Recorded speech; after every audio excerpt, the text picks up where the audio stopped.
Najua ni mke wa mtu, lakini hakika umebarikiwa sana. Yaani wewe sio mwanamke wa kawaida. Kama tukizungumzia utu, basi wewe ni mtu na nusu. Asante.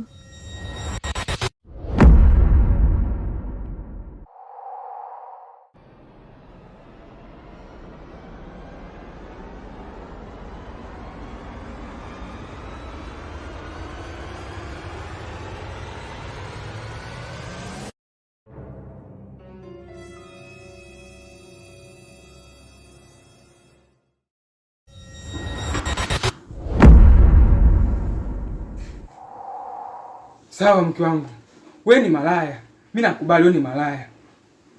Chumbani kwangu, yaani umeamua kufanya ushenzi wako chumbani kwangu mimi.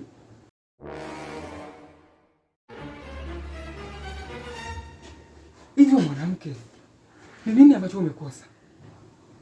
Nakuuliza, ni nini ambacho umekosa mpaka ulichiti mimi chumbani kwangu? Nakuuliza. Chumba ambacho tu mimi na wewe tunalala, unakuja kufanya uchenzi wako na wewe mshikaji. Sikia brother. Mtamu huyu, si ndio? Huyu si mtamu ambao mimi nimeoa, nimetoa gharama zangu, nimegharamia vitu kibao. Wewe unakula tu brother. Wewe unakula tu juu chungu wake, si ndio? Wewe unakula tu. Na unajua fika kwamba mimi sikukuacha.